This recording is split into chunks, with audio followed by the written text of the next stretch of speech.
Mesdames, Mesdemoiselles, Messieurs, bonsoir et bienvenue à cette édition de Vision. Tout de suite les titres. C'est parti avec les travaux de la 9e conférence des présidents d'assemblée et sections de la région Afrique de l'Assemblée parlementaire de la francophonie. Pendant 2 jours, les parlementaires réunis à Kinshasa vont préparer la rencontre régionale africaine qui va se tenir à Marrakech, au Maroc. Coup d'envoi également de la table ronde des petites et moyennes entreprises. C'est le Premier ministre Sami Badibanga qui a lancé les travaux de ces assises organisées par la Fédération des entreprises du Congo. Mesdames et messieurs, voilà tout pour les titres, les détails à présent. Je vous le disais au sommaire, Kinshasa abrite les travaux de la 9e conférence des présidents d'assemblée et sections de la région Afrique de l'Assemblée parlementaire de la francophonie. Les parlementaires réunis dans la capitale congolaise vont préparer la rencontre régionale africaine qui va se tenir à Marrakech au Maroc. Au cours de ces assises, ils ont évoqué les questions d'actualité. Les détails avec Rachel Kitsita et Eric Kalambay. Pendant 2 jours, Kinshasa va abriter la 2e conférence des présidents d'assemblée et des sections de la région Afrique de l'Assemblée parlementaire de la francophonie. Durant ces 2 journées, les parlementaires francophones d'Afrique vont entre autres aborder des questions économiques et politiques de l'heure, tout en restant sur l'objectif principal, la préparation du 25e Assemblée régionale Afrique de la francophonie. Les présidents des chambres législatives africaines de la francophonie se sont retrouvés pour que nous puissions préparer la régionale africaine qui se tiendra à Marrakech afin que nous puissions présenter des positions adéquates dans l'intérêt de l'humanité et de l'Afrique. La République démocratique du Congo saisira l'occasion, indique le président de l'Assemblée nationale, pour présenter sa situation politique actuelle. Effectivement, les travaux avancent. Nous avons commencé à traiter de quelques points importants, notamment la situation politique dans certains pays africains. Concernant la République démocratique du Congo, la situation sera présentée cet après-midi. Bien évidemment, nous allons aussi nous exprimer pour démontrer comment nous avons évolué, nous les Congolais, parce qu'effectivement, nous avons évolué positivement. Pour les parlementaires, la rencontre de Kinshasa revêt une importance capitale. Nous allons essayer, par rapport à nos réalités, par rapport à nos problèmes, essayer d'apporter des solutions, des pistes, et pour que nos frères africains qui sont venus se réunir à Kinshasa puissent nous aider aussi dans la mesure du possible à trouver des solutions. La stabilité, c'est un problème interne de chaque pays. Il ne faut pas qu'il y ait ingérence dans les pays, de l'extérieur dans les pays. Il faut qu'il y ait dialogue entre tous les concernés pour qu'ils trouvent des solutions entre eux. Après l'ouverture solennelle, les délégués se sont dirigés à Kempinski Fleuve Congo Hotel où se tiennent les travaux en commission. Et le rapporteur du Sénat, Flore Moussendou, qui est également président délégué APF section RDC, explique les grandes lignes de la rencontre de Marrakech, notamment le projet Grand Inga, le grand projet Inga. Les détails avec Rachel Kitsit et Eric Kalambay.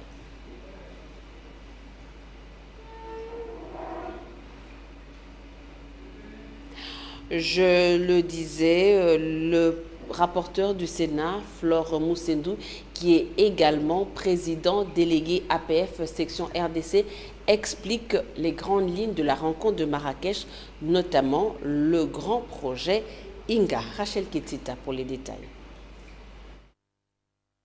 Je crois que notre pays est parmi ceux dont la croissance en termes de population est très élevée.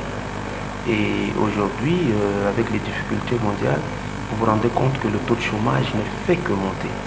Donc le débat que nous aurons sur l'entrepreneuriat est un débat qui sera très important pour que nous puissions mettre en place des systèmes intégrés au niveau de l'Afrique et résorber cette main-d'œuvre de notre jeunesse qui se retrouve finalement dans l'oisiveté.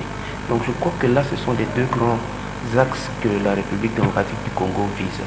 Mais vous le savez vous-même, depuis un temps, nous sommes en train de pousser sur le projet Grand Inga, qui est un projet dans le domaine du développement durable et de l'énergie alternative. L'Afrique francophone s'était déjà approprié ce projet, donc c'est le moment de renforcer cette appropriation pour que lors du prochain sommet des Nations Unies, le projet puisse être présenté par les différents chefs d'État et de délégation, maintenant au niveau mondial, et espérer de le vendre. Et ce projet mis en chantier pourrait résoudre beaucoup de problèmes, non seulement le problème de l'environnement, mais il y a aussi ce problème de l'emploi. C'est un projet qui va aller à 40 000 MW et c'est un site qui va utiliser pour la construction et pour la gestion une main-d'œuvre importante. Nouveau consensus exigé pour la présidence du CNSA au centre interdiocésain. Maître Georges Kapiamba dénonce l'enlisement des discussions sur l'arrangement particulier après la remise en cause par certaines parties prenantes de la disposition relative à ce poste. Le coordonnateur de la CAGE trouve inadmissible et anormal le revirement de ceux qui réclament un nouveau consensus après le décès d'Étienne Tshisekedi. Selon Georges Kapiamba, tout est bloqué à cause de la MP et de l'opposition signataire de l'accord du 18 octobre qui veulent rediscuter l'accord avec toutes ses conditions. Pourtant, la SENCO a annoncé la clôture des travaux le 27 mars prochain. Et mercredi, les pourparlers ont tourné hier autour du partage des portefeuille ministériel. Ce jeudi, les délégués devaient dégager un compromis sur ce point. Les participants avouent qu'il y a des avancées dans les négociations. En plus de son quota, l'opposition signataire de l'accord de la Cité de l'Union africaine ambitionne également la présidence du comité de suivi de l'accord du 31 décembre. Les détails dans ce reportage signé Félix Ilunga et Doudou Kassouba. Il y a des avancées significatives dans les discussions directes sur l'arrangement particulier selon les délégués. On est avancé sur les axes de cette répartition. On connaît maintenant les postes ministériels qui vont être occupés par chacune des composantes. Il reste quelques-uns pour lesquels certaines composantes ont sollicité une concertation en interne avant de pouvoir s'engager. Donc je pense que demain dans la journée, on devrait avoir fini avec cette question.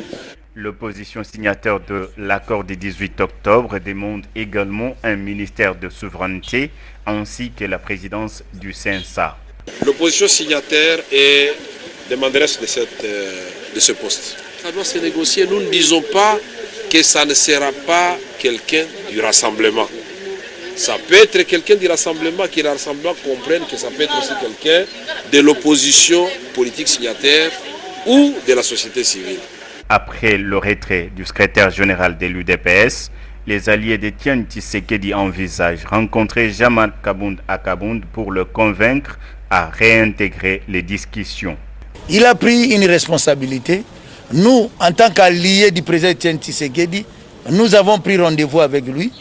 Nous allons les rencontrer, on va parler avec lui, il a ses raisons, nous aussi nous avons nos raisons. Et après la rencontre qu'on va avoir avec le secrétaire général, je pense qu'en toute responsabilité, nous allons lui demander, en tant que secrétaire général, il est important qu'il soit dans la salle. Pour Monseigneur Ambongo, vice-président de la SENCO, l'UDPS reste valablement représenté. Nous savons que nous travaillons avec l'UDPS. Et vous trouvez normal? Allez leur poser la question. La SENCO demande par ailleurs le renforcement du mandat de la MONUSCO. Notre souhait, vous avez suivi notre communication au Conseil de sécurité. Nous demandons le renforcement de moyens d'action de la MONUSCO pour aider le pays à mettre la sécurité à travers le pays. Vous savez, le poste d'insécurité commence à se multiplier un peu partout. Et nous avons aussi demandé que la MONUSCO puisse mettre des moyens au service du processus électoral. Nous ne sommes plus disposés à continuer à jouer ces petits théâtres où on avance et on recule. Ça ne fait plaisir à personne. Sauf imprévu, ce jeudi, un compromis pourrait être trouvé sur le partage des portefeuilles ministériels. Autre chose à présent, du 23 au 24 mars, la Fédération des entreprises du Congo organise une table ronde des petites et moyennes entreprises. Les entrepreneurs vont réfléchir sur la stimulation de la production nationale et la création de l'emploi. C'est le Premier ministre Sami Badibanga qui a donné le coup d'envoi de ces travaux au Pullman Hotel. Détails, commentaires à suivre dans nos prochaines éditions d'information. On a également parlé eau et emploi hier à l'université de Kinshasa. C'était au cours d'une conférence débat tenue dans le cadre de la Journée internationale de l'eau. Les participants ont démontré la nécessité d'investir dans le secteur de l'eau en République démocratique du Congo. L'investissement dans ce secteur pourrait booster le développement d'autres secteurs, dont l'agriculture. Ils ont également invité le ministre de l'Énergie à renforcer le lien entre l'eau et l'emploi par une politique adéquate d'investissement. Les détails avec Ange Makadi et Manitango. L'eau et l'emploi ont de nombreux dénominateurs communs. L'eau est essentielle pour la survie, à l'environnement et à l'économie. L'emploi, quant à lui, est un moteur de développement et d'amélioration des conditions de vie. C'est ce qu'ont démontré les conférenciers à travers différents exposés. Il nous importe de préciser notre souci de promouvoir une culture scientifique dans notre faculté en particulier et dans la communauté estudiantine en général à travers l'organisation de cette conférence parmi tant d'autres à venir. En effet, les thèmes proposés à notre réflexion, à savoir l'eau et l'emploi, cadrent bien avec les impératifs de la société congolaise moderne. Car, dit-on, l'eau c'est la vie. Cette maxime trouve son sens dans le fait que sans eau, toute vie tombe en ruine et meurt. De l'union fait la force pour assurer la qualité de l'eau. Pour chuter avec l'exposé sur la problématique des transferts des eaux, l'eau reste la plaque tournante dans plusieurs secteurs. Et il a été question de mettre en exergue les différents secteurs dans lesquels l'eau peut être utilisée pour le développement, n'est-ce pas, de la société. Au cours de notre présentation, nous avons présenté les différentes approches qui sont actuellement développées pour pouvoir évaluer la qualité de l'eau afin de pouvoir soutenir la gestion, de pouvoir mettre en place les outils qui peuvent permettre la gestion durable des ressources en eau dans la RDC, dans notre pays. Pour les conférenciers, investir dans les secteurs hydrauliques est une condition préalable pour la croissance économique et pour l'emploi. Entre-temps, les agents de l'État et autres travailleurs du secteur privé menacent de décréter début avril prochain un mouvement de grève général et illimité. Ils accusent le gouvernement de ne pas se soucier le moins des conditions sociales qu'ils qualifient de déplorables des populations. Les syndicats ont déposé leur préavis de grève sur la table du Premier ministre Sami Badibanga qui a jusqu'au début mois avril prochain pour désamorcer la grève. Dans leur préavis, l'intersyndicale nationale du Congo et la dynamique des regroupements socio-professionnels brossent un tableau sombre de la situation sociale des travailleurs en RDC. D'après Guy Koukou, coordonnateur de l'intersyndicale nationale, depuis le dernier SMIC de 3 $ en 2008, les travailleurs ont perdu au moins 50% de leur pouvoir d'achat. Affaire Kamwina Nsapou, l'ONG VSV a rendu public le rapport de sa mission d'enquête menée au Kasaï oriental et central afin d'établir la lumière sur les violations de droits de l'homme commises par les présumés FARDC dans leur traque contre les miliciens du chef coutumier Kamwina Nsapou. La voix des sans-voix appelle la justice militaire à élargir ses enquêtes au Kasaï oriental. Le reportage Jean-Yves Kamalé, Anita Kangoudia.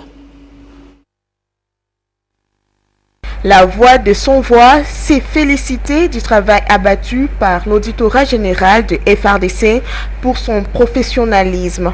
Autre préoccupation de la voix de son voix, la découverte de nouvelles fosses communes dans le Kasaï central. La VSV a rendu compte des constats faits sur terrain après une mission d'information. Des informations crédibles parvenues à la VSV, qui a eu à interroger des victimes et des témoins oculaires des exécutions sommaires extrajudiciaires, font état de l'usage disproportionné des armes pendant plusieurs semaines. De nombreuses personnes sont restées dans des forêts et en brousse suite aux atrocités vécues. Des écoles sont restées fermées, violant ainsi les droits des enfants à l'éducation. Des femmes enceintes ont dû accoucher en brousse et en forêt sans une quelconque assistance. Des personnes de troisième âge, incapables de fuir les atrocités, sont restées enfermées dans leur maison où elles ont trouvé la mort par manque de nourriture, d'eau, etc. La VSV a salué à cet effet l'interpellation et l'arrestation de quelques officiers impliqués dans cette affaire de crime. Et elle espère que la justice sera rendue aux victimes avec des réparations conséquentes. On revient sur la condamnation du sénateur Jean-Pierre Bemba et ses collaborateurs par la Cour pénale internationale dans le deuxième affaire de la subornation des témoins. Le mouvement pour la libération du Congo fustige ce jugement qu'il qualifie d'incohérent et entaché de vices de procédure. La secrétaire générale du MLC, Eve Bazaïba, dénonce l'acharnement contre Jean-Pierre Bemba. Yannick Mbouyamba et Jérès Chimanga pour le reportage. La secrétaire générale du MLC, les faits sont clairs. F. Bazaïba voit de cette deuxième condamnation de Jean-Pierre Bemba un vice de procédure de la part de juges chargés de l'affaire. Dans le paragraphe 818 du jugement de la deuxième affaire, qui n'avait aucune preuve directe qui permet de conclure que M. Bemba a également donné des consignes, des instructions, des faux témoignages, ni concernant la première affaire, ni l'argent pour suborner les témoins. Le même juge procède à la condamnation, la confirmation des peines et à la condamnation. Ce sont des incohérences et nous avons relevé tous ces éléments, y compris le fait que la défense a été mise sous écoute depuis le début d'affaire jusqu'à ce jour, et ces bandes d'écoute ont été données au bureau du procureur. Pour Jean-Baptiste Bomanza, conseiller politique du sénateur et ancien vice-président de la RDC, Jean-Pierre Bemba Gombo, il s'agit simplement de la politisation du procès. Les avocats du chairman vont interjeter appel. Je crois que c'est encore une fois de plus la preuve que la CPI organise des procès politisés, surtout en ce qui concerne Jean-Pierre Bemba. L'opinion se souviendra que Jean-Pierre Bemba a été arrêté au niveau de la CPI. On l'a considéré comme co-auteur, ce qui voudrait dire qu'il y avait d'autres auteurs. Mais curieusement, il n'est que seul à comparaître sur le dossier Bangui. Pour la petite histoire, ce procès impliquant le sénateur et ses proches collaborateurs pour subornation des témoins et autres atteintes à l'administration de la justice a été ouvert le 19 octobre de l'année dernière. Nous sommes encore au mois de mars, mois dédié à la femme. Une femme à découvrir dans ce journal, dans le mois leur dédié. C'est une femme battante. Il s'agit d'Odette Babandoa. Son parcours reste exceptionnel. Ministre honoraire des Transports et ancienne DG du chemin de fer du Haut-Ouélé. Aujourd'hui, elle dirige un parti politique, l'Union des Patriotes Républicains. Pour elle, la femme est capable et vaut autant que l'homme. Portrait signé Hermione Nyanvou, Ruth Mwanza et Serge Mitelesi. Juriste de formation, magistrate, Odette Babandoa est mère de 6 enfants et en a adopté 3. Grand-mère de 12 petits-enfants, la cinquantaine révolue, elle a assumé plusieurs fonctions dans les cabinets ministériels, dont conseiller juridique auprès du Premier ministre Léon Kengo-Wadondo. Odette Babandoa avait le goût de la politique dès l'âge de 9 ans. À 12 ans, son professeur au lycée Kabamba l'a surnommé déjà Henri Kissinger. Pour elle, la politique est un idéal. Je suis une personne qui est comblée parce que j'ai élevé mes enfants qui sont aujourd'hui de grandes personnes. J'ai des ingénieurs, j'ai des magistrats, j'ai des avocats, j'ai des médecins. C'est que de ce côté-là, je ne suis plus préoccupée. Mais je suis préoccupée par l'avenir de mon pays. Je vous ai dit ici que j'avais 12 petits-enfants. Je voudrais que le jour où je vais quitter la terre des hommes, que mes enfants, mes petits-enfants, restent dans un environnement qui va leur permettre d'évoluer sans beaucoup trop de difficultés. Je me bats pour l'avènement d'un État qui permettra à tous les Congolais, à tous les citoyens congolais et à ceux qui ont choisi le Congo comme leur terre d'asile, de vivre une vie meilleure. La présidente de l'UPR estime que le quota de 50-50 est un droit et non une supplication. La femme vaut autant que l'homme. Ce n'est pas un slogan, mais je crois que c'est comme tel que Dieu a créé le monde. Le monde a été créé que la femme complète l'homme. Et c'est dans ce cadre que nous croyons que les 50% peuvent permettre la libération et le développement de la planète Terre. Pour Odette Babandoa, la femme doit se connaître, se sentir capable et doit compléter l'homme là où il a failli. La femme, c'est l'être perfectionné que Dieu avait créé. Donc c'est une force, c'est un être perfectionné qui a des capacités peut-être supérieures aux capacités de l'homme. Et on lui a confié comme mission de compléter les faiblesses de celui qui a été créé avant, l'homme. Ministre honoraire des Transports et Voies de Communication, administrateur directeur général honoraire au chemin de fer du Haut-Ouélé, elle fut aussi présidente du conseil d'administration de la Cinélac, Société internationale de l'énergie des Grands Lacs, à l'époque de 1+4. En sport, victoire de Shark 11 devant Football Club Renaissance du Congo, battu par 2-3 au match aller au stade Tata Raphaël.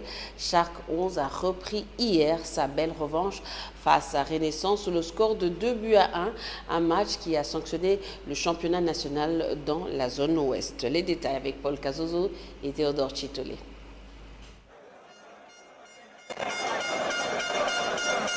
Renaissance contre Shark 11, le dernier match de la phase retour pour la phase de groupe de la zone ouest.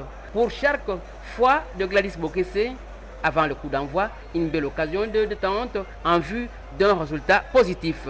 Pour Renaissance, pas d'autre choix qu'une victoire. Entre Shark et Renaissance, chacun rêve d'une victoire, mais une victoire qui choisit Shark aux dépens de Renaissance. Shark brillant en première période ouvre le score à la 16e minute. Sur un service lumineux de Tati Maritou, Kankou Madiata, de l'aube bien ajustée, surprend Héritier Kebompili, le portier de Renaissance. À ses buts, suit un autre, celui de la 38e minute.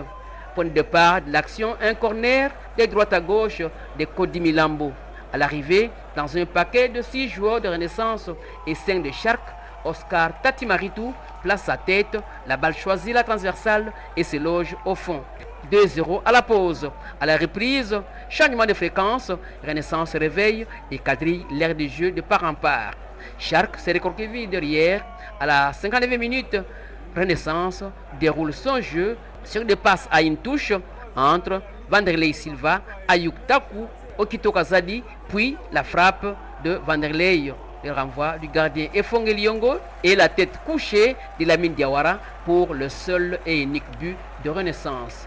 Le réveil tardif de Renaissance se paie par cette défaite. Pour Shark, tout est bien qui finit bien avant l'engagement à la Coupe du Congo de football. Shark, 6e, 25 points à la Coupe du Congo. Renaissance, 3e, 32 points au play-off. Victoire également de V-Club devant le Racing Club de Kinshasa pour le dernier match de la phase retour de la zone ouest. RCK a été pulvérisé sous le score fleuve de 4-0 sans jouer pendant plus de 2 mois. RCK victime de la santé africaine de V-Club. Paul Kazozo et Théodore Chitolé encore une fois pour le reportage. On peut dire un match à sens unique entre V-Club et le Racing Club de Kinshasa. Autrement dit, V-Club en position de force a fait subir sa loi au Racing Club de Kinshasa. La domination de V-Club commence à la 5e minute sur un penalty de Tadi Agiti et Tekama, maladroit sur son essai, renvoyé par Tamboudila Koukou, le portier du RCK. Juste une partie remise à la 30e minute. Revoici le même Tekama à l'œuvre sur un corner de Yazid Atouba. La tête de Tekama est imparable. 1-0 pour V-Club, ensuite 2-0 sur le but de la 50e minute en conclusion d'un centre à Ratsol de Moukoko Batezadio. Oumar Sidibé entre dans la danse pour le 3e but de Sien à la 63e minute. Pour boucler la boucle, la 81e minute, les doublés de Tekama, bien servi par Yazid Atouba, le Camerounais. V-Club, 43 points, de nouveaux leaders de la zone ouest, à 2 longueurs d'avance sur le DCMP. Première place à cette phase de poule. Alors, maintenant la brise, c'est le play-off. C'est le play-off. On continue à travailler, on ne baisse pas les bras. Et on va toutefois continuer à travailler, mettre la barre très haute. Au RCK, la justification de cette défaite s'appelle suspension du championnat pendant plus de 2 mois. Avec club 4-0, c'est quand même décevant, non? Oui, c'est décevant. Ça prouve à suffisance comment on a mal géré le championnat. Parce que dans un championnat, on ne peut pas rester à la maison pendant 2 mois et demi sans jouer. Ça, c'est un championnat mal géré. Et aujourd'hui, c'est fini pour le RCK. Il faut quand même établir un petit bilan par rapport à tout l'ensemble du championnat. Bon, on est 4e. On est 4e au classement. Donc le bilan est positif. Le bilan est positif. Mais malheureusement, on ne va pas accéder au play-off. C'est ça notre grand souci. Et quelque part, vous allez vous engager pour la Coupe du Congo? Ça, je ne pense pas. Je ne pense pas. Au-delà de nos frontières, l'attentat de Londres a fait au moins 4 morts dans l'assaillant et 40 blessés devant le Parlement britannique. La piste du terrorisme islamiste demeure privilégiée. Une enquête a été ouverte ce jeudi en France au lendemain de cet attentat meurtrier de Londres dans lequel 3 lycéens français ont été blessés. Selon le ministre Theresa May, première ministre britannique, l'auteur de l'attaque était connu des services de sécurité et faisait l'objet d'une enquête du M15. Mesdames, Messieurs, c'est la fin de ce journal. Juste après le générique fin, vous suivrez la revue de presse dans une sélection de Tapi de Tounou et commentée par Hermione Nyonvou. Mesdames, Messieurs, merci de nous suivre également sur le bouquet CPLA TV, capté dans 24 pays en Afrique et dans le monde. Je vous retrouve demain à 19h pour un autre journal. D'ici là, portez-vous bien et très bonne suite de programme sur nos antennes. Au revoir.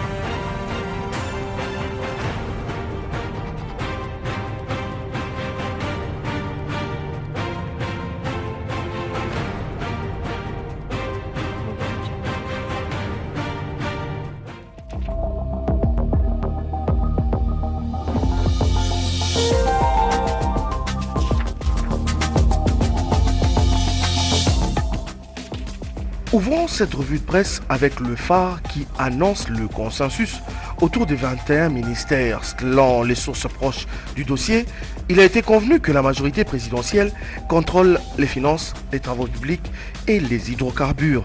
Quant au rassemblement, il lui est concédé jusqu'à nouvel ordre la gestion des affaires foncières, de l'action humanitaire, des sports et loisirs. Le 2 poids lourds du centre interdiocésain continue de se disputer l'économie. D'après un membre de la commission restreinte sur l'arrangement particulier cité par la manchette, les ministères de souveraineté ne sont pas concernés par cette répartition. Il a fait savoir que les ministères de la Justice, des Affaires étrangères, de l'Intérieur et celui de la Défense feront l'objet des discussions entre le président de la République et le nouveau Premier ministre issu de l'accord de la Saint-Sylvestre. Devant le Conseil de sécurité des Nations Unies, l'avenir signale que le patron de la MONUSCO a invité la majorité et l'opposition à faire preuve de compromis pour la formation du futur gouvernement. L'actualité, c'est aussi l'affaire Jean-Pierre Bemba. Le président du MLC est condamné à 1 an de prison et 300 000 € d'amende pour subornation de témoins dans le cadre de son procès. C'est ce que souligne la tempête de Tropique. 2 proches de l'ancien vice-président congolais ont également été condamnés dans le cadre de cette affaire. Il s'agit, à noter la prospérité, de maître Aimé Kilolo, qui écope, lui, d'une peine de 2 ans et 6 mois d'emprisonnement, dont il a été déduit les temps qu'il a déjà passé en détention. Et Fidel Babal a également été condamné à une peine totale de 6 mois d'emprisonnement, dont lui aussi a été déduit du temps déjà passé derrière le barreau à La Haye. Dans les restes de l'actualité, le gouvernement rejette les allégations imprécises de la MONUSCO au sujet de nouvelles violences. Forum des As indique que le pouvoir s'est dit indigné par la diffusion de ce genre de messages en ce moment où il est pleinement engagé dans la recherche d'un consensus national en vue de l'organisation des élections dans un climat apaisé. Il a plu au Seigneur de rappeler à lui l'âme de son fidèle serviteur Elonga Bosekota Paul, mieux connu sous le nom de Polydor, ancien guitariste de l'orchestre Négro Succès et ancien cadre de la Banque commerciale zaïroise, décédé à Kinshasa le 14 mars 2017. Les familles Elonga Bosekota, Malinga, Lomangi, Lokamba, Fatou Elonga, Rachel Elonga, Déborah Elonga, Joseph Elonga et Paulette Sublime Elonga, journaliste à Africa Télévision, annonce à tous les proches, amis et connaissances qu'en attendant le programme des funérailles, le deuil se tient sur l'avenue Bukaka numéro 223 dans la commune de Bandalungwa, quartier Mola. Les familles éplorées demandent à tous ceux qui ont connu Elonga Bosekota Paul de garder une pensée pieuse en sa mémoire. Il a plu au Seigneur de rappeler à lui l'âme de son fidèle serviteur Elonga Bosekota Paul, mieux connu sous le nom de Polydor, ancien guitariste de l'orchestre Négro Succès et ancien cadre de la Banque commerciale zaïroise, décédé à Kinshasa le 14 mars 2017. Les familles Elonga Bosekota, Malinga, Lomangi, Lokamba, Fatou Elonga, Rachel Elonga, Déborah Elonga, Joseph Elonga et Paulette Sublime Elonga, journaliste à Africa Télévision, annonce à tous les proches, amis et connaissances qu'en attendant le programme des funérailles, le deuil se tient sur l'avenue Bukaka numéro 223 dans la commune de Bandalungwa, quartier Mola. Les familles éplorées demandent à tous ceux qui ont connu Elonga Bosekota Paul de garder une pensée pieuse en sa mémoire.